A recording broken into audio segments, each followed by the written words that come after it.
Kapolri Jenderal Polisi Listio Sigit Prabowo memberikan motivasi dan apresiasi kepada anggota Polri di Sumatera Barat yang terdampak bencana saat menyerahkan bantuan kemanusiaan di Kota Padang, Sumatera Barat.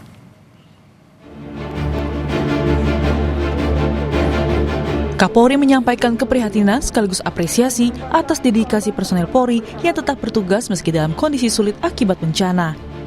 Sebanyak 170 personel Polri terdampak dan menerima paket bantuan berisi kebutuhan pokok dan perlengkapan sehari-hari.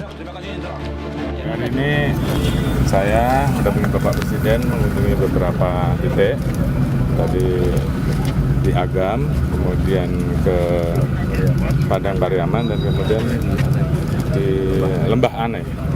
Saya sempatkan juga untuk bertemu dengan personel-personel Polri yang kebetulan juga mereka menjadi korban, namun di satu sisi mereka adalah personel-personel Polri yang juga memiliki panggilan untuk tetap melaksanakan tugasnya, memberikan pelayanan kepada masyarakat, khususnya saudara-saudara kita yang saat ini sedang menghadapi bencana. Oleh karena itu, saya ucapkan terima kasih kepada seluruh jajaran, terus bekerja keras, terus berbuat yang terbaik untuk masyarakat, saya kira itu.